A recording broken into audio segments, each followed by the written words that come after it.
Welcome everybody to another NFL season preview on Reynolds Productions for the 2021 to 2022 NFL season. Glad to be back here. We got some graphics made, some great graphics Yes, by sir. Steez right here, right by me. How you doing today, Steez? Man, I'm doing good. I'm actually really excited because it's been a long time since I did a show live on, or not live on people, my face on here. I've been doing podcasts for like the last it's been a while now since like the NBA draft. So it's good that I'm back, on camera, and then also that I'm able to talk NFL football. But yeah, I'm doing great today. Yes, sir. So, without further ado, do you just want to get into the Bengals real quick? Yep. So today we're talking about the Bengals and Vikings week 1 game. And I'm doing the Bengals. I'm the one that had to go study the Bengals, break them down. And the Bengals have been an interesting team. When you look at the AFC North, it's a pretty competitive division. You got the Ravens, Browns, Steelers. Those three teams can go either way. But then you got the bomb feeders, the fourth place team. That's the Cincinnati Bengals, who are currently in a rebuild. Uh, so the Bengals got the Vikings this week, and I feel like it's always a good thing when they play the Vikings because they got Mike Zimmer as the Vikings head coach, who I think is probably the best DC in Bengals history. Might be wrong about that. Don't slander me, Bengals fans. I don't know my history all like that.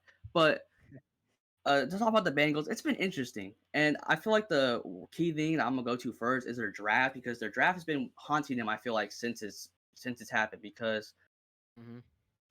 we got to talk about their first overall pick. Jamar Chase drafted fifth in the first round. Has not been good. Dude's been dropping balls like nonstop, and then you have like the stuff coming back. I don't want to talk about the personal stuff that's been outside of football, but just know stuff's been happening, and a lot of people were talking about, did they make a mistake there? Should they have got it a OT? Because I mean, your quarterback went out last year with a bad injury, season ending, because of your O line. So Mm-hmm. it was very questionable that they didn't go and get someone to protect Joe Burrow, because that's very, very important when it comes to this game. Great Uh, take. just for the season. And then Jackson Carman was their second overall pick. I do think he's solid. Protected Joe Burrow. I mean, not Joe Burrow. He protected Trevor Lawrence in college at Clemson. And I mean, was he the best guy to get? I think Dylan Radins was there, but Radins has been a little iffy in training camp.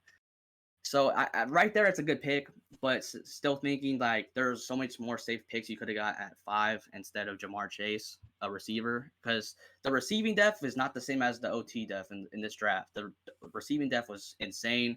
Could have got Terrence Marshall at like 46, but instead they drafted the receiver at 5. And then Joseph Osai is another guy I want to talk about. They got in the third round.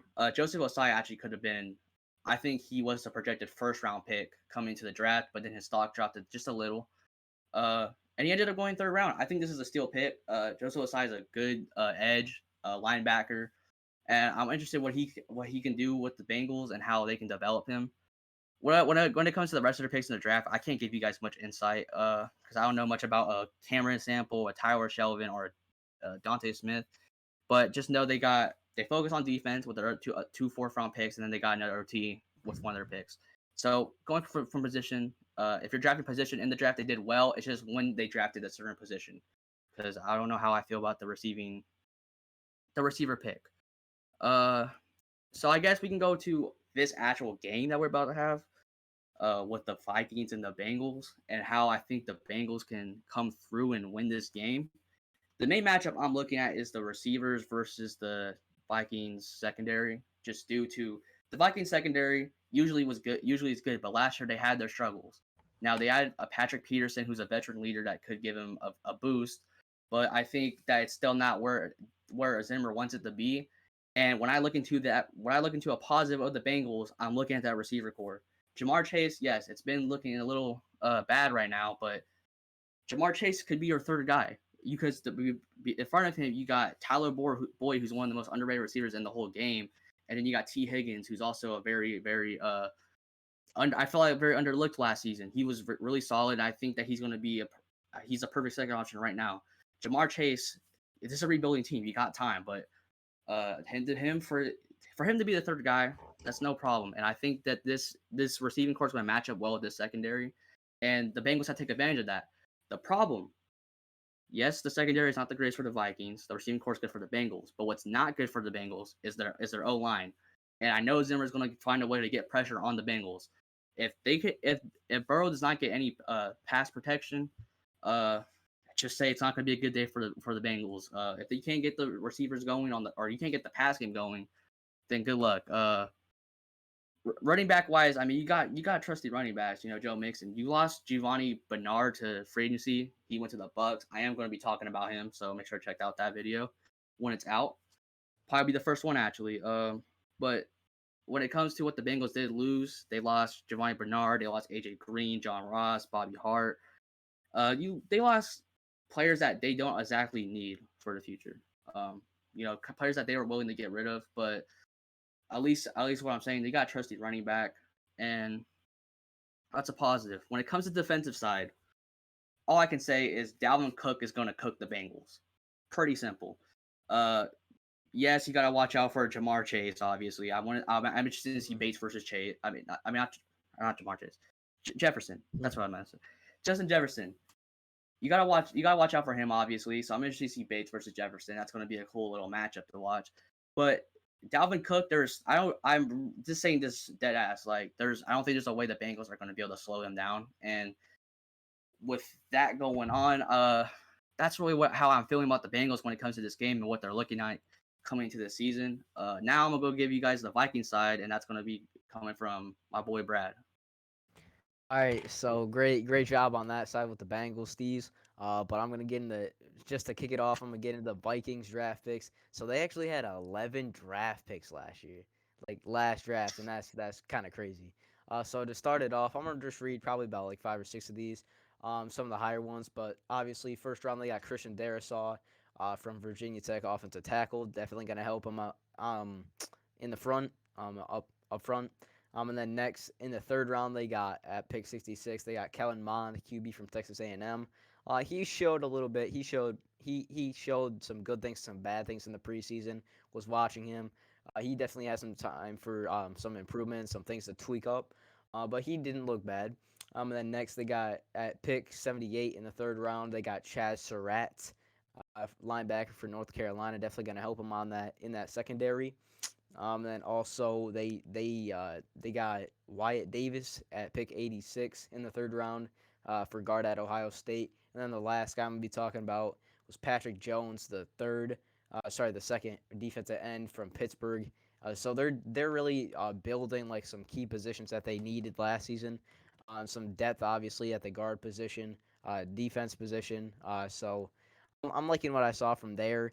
And I think they did a pretty good dang job, and they had a lot of picks, obviously, like I just said. But some concern, like the last time that the Bengals versus the Vikings played was in the Week 15 of the 2017 season. My bad. But they were supposed to play actually last season, but it got canceled due to COVID issues. But when they did play in that Week 15 matchup in the 2017 season, the Vikings absolutely blew out the Bengals 34-17. It was like the Boston Massacre out there, all right? But some of the things that I'm gonna talk about, some of the good and some of the bad for the Vikings. So first off, the Vikings, they're really good on the offensive side. They got Dalvin Cook, like Steve was saying, like the Bengals, they're gonna have a really tough time stopping him. And they got a lot of nice players like Justin Jefferson, Adam Thielen. They got a lot of guys on the offensive side that can make a lot of plays. And I think that's going to be a really dynamic offense again this year, and a hard one for the Bengals secondary and just defense in general to stop. But when you go to the defensive side, that's when things go in the wrong direction. So last year they dealt with a lot of injuries, a lot of key injuries. And they finished with allowing the second most points in the league last season, with 29.7 points per game. They also allowed the fifth most rushing yards last season. I believe the seventh most passing yards per game last season, which is not good. Not at all. That means your secondary is getting cooked, your defensive line is getting cooked, your linebackers are getting cooked, your safeties are getting cooked. Everybody's getting cooked out here. And that's not good. And like I was saying, that's because they had a lot of injuries. Some key ones like defensive end Daniel Hunter. who had 14.5 sacks in 2019. That's a big loss right there that they had last season. But they're getting a lot of those guys back this season, and I think that'll really help their defense get back to what it was in 2019, and before that. So I'm not too concerned about the Vikings defense as a Vikings standpoint. I would say you're a kind of concerned just to see how they're able to come back from the injuries. Uh, but but I think they can be really solid this season. Possibly make the playoffs. And then yeah, that's what I got for that. But now you want to go into the score prediction now, Steve? Yeah. So score prediction for this week one game with the Bengals and Vikings. Now the Bengals, I think they're not going to really match up that well with this team. With the Vikings team, I don't know. I can't say exactly. I think the Vikings are going to make playoffs, or they're going to even be. I think they're going to be a competitive team. Um, Mhm. but I still think they're a better team coming to the season than the Bengals, and the Bengals are not in a position to go be a competitive team trying to make a playoff spot. They're still in the rebuild mode. And the Dalvin Cook part's the one that really gets me. I just don't think that Mhm. the Vikings or the Bengals are gonna be able to stop Dalvin Cook. But I do see this being a high scoring game, and I'm gonna say 34-24 Vikings in this week one matchup. Not a bad pick right there. I'm gonna say I'm taking the Vikings too. I'm sorry, Bengals Nation. Bengals Nation. I know I might come because I'm a Steelers fan. No, not just that. It's not. I'm not biased. I'm not just biased. It's just clear the Vikings have a better team, and I think I'm sorry, Justin Jefferson is going to be cooking your secondary. I'm sorry, no explanation. Like it's just going to happen. We already know what he did last season. Rookie season, put up 1.4K yards on everybody's head. Like it's crazy in a first season. But yeah, I don't think they're going to be able to stop Dalvin Cook either. And I think the Vikings defense is just going to be in a position where they're just going to be stopping everything. So that's what I'm gonna say, and I'm gonna say honestly, the Vikings defense hits hard. We first game back, fully healthy, and I'm gonna say score. I'm gonna go with I'll tell you 20. Sorry, I'm gonna say 37 to 21. Damn. 37-21. Vikings win this one by quite a bit, quite a bit. But anything else you want to add before we close out this recap? Sorry, not this recap, this preview. Uh, not really. Just Bengals are gonna be interesting. What I'm just gonna say is praise out the Burrow. I hope that he can play a full healthy season because he's very fun to Yeah. watch. And Mhm. Bengals, please, just I'm begging that their O line does him justice this season. But yeah, Yeah. that's all I got for right now. Uh, all I'm saying is Vikings win this one. Justin Jefferson, hot take. It's over 150 receiving yards this game. Damn, Maybe two on Jesse touchdowns. Bates. Talking on Jesse Bates, 150. Like Man, two touchdowns too, man. I'm sorry, but there's no way that I'm taking the Bengals secondary over Justin Jefferson and Adam Thielen. There's just no way. But that's my thoughts on it. So now, thank you guys for watching this video, watching this week one preview of the Vikings versus Bengals. Great to have you guys watching this video. But if you already stuck to the end of this video, like, what are you doing, man? You gotta subscribe. You gotta comment what we did right, what we did wrong. If you're a Bengals fan, don't hate on me too much. Okay, I'm sorry. I am a Steelers fan. Don't get it twisted. I'm not trying to cancel you guys or anyway. But like you gotta come on, man. You gotta agree with me somewhat of what I said. But yeah, anyways, please share this video as well with anybody that is interested in any of these teams or the NFL at all or sports in general. And we will talk to you guys on the next NFL Week One preview that we do. For me and Steez, we are out. Peace. peace.